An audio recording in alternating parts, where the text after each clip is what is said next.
Welcome to the news report for day 341 on the war in Ukraine. You're listening to The Account. Thank you for tuning in. I have no special article to point out today, but I put an interview by Kyrylo Budanov into its own segment as I found it quite informative.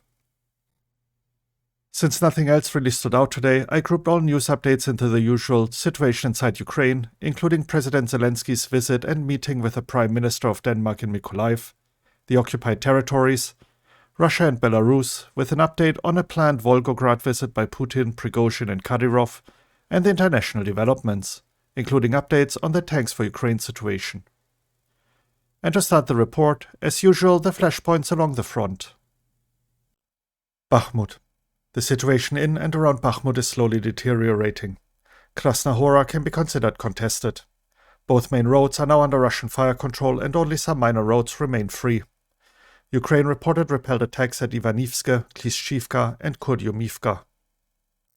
And now for the interview with the head of the main Directorate of Intelligence of the Ministry of Defense, Kyrylo Budanov. Kyrylo Budanov, the head of Ukraine's defense intelligence, stated during an interview that Ukraine must systematically weaken Russia, and to achieve this goal it is necessary to actively integrate into Euro-Atlantic and European structures. According to him, interaction with Russia after the war will be a difficult process. He also noted that the opposition in the Russian Federation is trying to only blame Russian President Vladimir Putin for the war and not the Russian society. However, Ukraine is at war with a country where 2/3 of the population support Vladimir Putin. When asked about the current situation in the war, Kyrylo Budanov said that the Russians are adapting to the war against Ukraine and are making new decisions, but the regime of President Vladimir Putin is slowly collapsing every day. The interview includes many more topics and information. If you're interested in the entire text, please check out the article. Now for a look at the minor news out of Ukraine. President Volodymyr Zelensky and Danish Prime Minister Mette Frederiksen have paid a joint visit to Mykolaiv. The two leaders visited several facilities that were destroyed in the war and met wounded Ukrainian defenders in a hospital.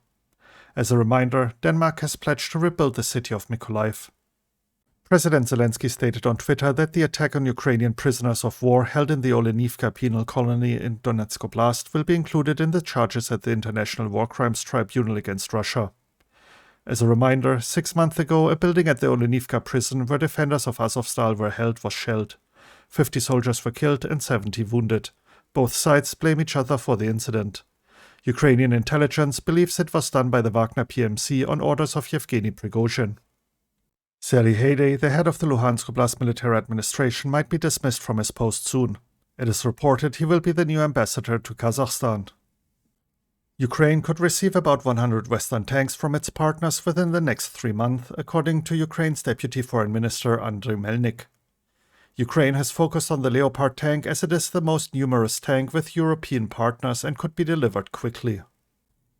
Next up, the latest regarding the situation in the occupied territories. Russian construction contractors refuse to build fortifications in the temporarily occupied territories of Luhansk Oblast as the Russian army cannot guarantee their safety. This was reported by the National Resistance Center. Planet Labs satellite images from January 27th show that Russians have constructed fortifications and are forming defensive lines around the Berdiansk airfield. Russia has massively deported civilians from villages in the occupied Svatove district. According to the Luhansk Regional Military Administration, this is to create additional living space for Russian soldiers. Citizens of the city of Svatove have been told to prepare as well. Russian authorities have demanded that local governors in Luhansk speed up mobilization efforts. The governors were allegedly told that either the Russian Federation proceeds to the administrative borders of the region as of April 1st, or there will be personal decisions. Ivan Fedorov, the mayor of Melitopol, claimed that over 1,000 citizens have been abducted in Melitopol alone since the Russian occupation began. Hundreds are still kept in custody. The New York Times reported about a prisoner who says that he escaped from a Wagner training camp in the Luhansk region during a sudden attack by the armed forces of Ukraine and is trying to return back to prison in Russia. According to him, recruits were motivated by fear, by being threatened with summary executions. What he saw there was very different from his idea about the PMC as a patriotic band of brothers. Moving on to the news updates from Russia and Belarus.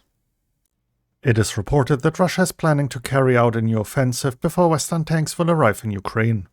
Since the Kremlin is traditionally inclined to symbolic dates, it is likely the new offensive is planned to be carried out on the anniversary of the war against Ukraine. Additionally, Russian Foreign Minister Sergei Lavrov has been touring several African countries to gather support for Russia. Russian President Vladimir Putin, the head of the Wagner PMC Yevgeny Prigozhin, and Chechen leader Ramzan Kadyrov are scheduled to visit the city of Volgograd for the 80th anniversary celebration of their victory in the Battle of Stalingrad. Necessary preparations are being made hastily. Forus, a Russian company, has announced rewards for the destruction of Abrams and Leopard tanks in Ukraine. They offer 5 million rubles, approximately $71,000 for the first destroyed Abrams or Leopard tanks, and 500,000 rubles, approximately $7,000 for each additional one. Additionally, the company also announced a 15 million rubles, approximately $215,000 reward for the destruction of the first F-15 and F-16 fighter jets, should Ukraine receive any. According to Roman Starovoyt, the governor of Kursk Oblast, Russia has begun deploying additional forces along the Ukrainian border. Boris Johnson, former Prime Minister of the UK, has said Vladimir Putin, President of the Russian Federation, threatened him with a missile strike in a phone call in the run-up to Russia's invasion of Ukraine. The Kremlin has denied the claim. And to wrap up the news segment, the international developments. North Korea is supplying missiles to Russia for its war against Ukraine, NATO Secretary General Jens Stoltenberg said. He further stated that he sees no signs that Russian President Vladimir Putin will abandon his goals and predicts that the Russian Federation will once again try to gain control of Ukraine. The Polish Prime Minister said at a briefing that Poland is ready to provide Ukraine with F-16 fighter jets if NATO supported such a decision. The British Defence Minister Ben Wallace said during a speech in the House of Commons that the Challenger tanks promised to Ukraine may arrive at the front as early as the beginning of April. The French Armed Forces Ministry reported that France and Italy will buy up to 700 Aster anti-air defense missiles for Ukraine. Defense Minister Sébastien Lecornu of France and Richard Marles of Australia have agreed to supply Ukraine with several thousand jointly produced 155mm shells to support the country in its war against Russia. The governments of Iran and Russia have signed a deal connecting their interbank communication and transfer systems to stimulate trade and financial transactions. Denis Shmyhal, the Prime Minister of Ukraine, has declared an ambitious plan to join the European Union within the next 2 years. Poland, meanwhile, supports the idea of Ukraine becoming a member of the European Union in a few years, but this requires a victory in the war. And now for the Intelligence Report segment, starting as usual with the UK Ministry of Defence. Russian authorities are likely keeping open the option of another round of call-ups under the partial mobilization. On January 22, 2023, media reported that Russian border guards were preventing dual passport-holding Kyrgyz migrant workers from leaving Russia, telling the men that their names were on mobilization lists.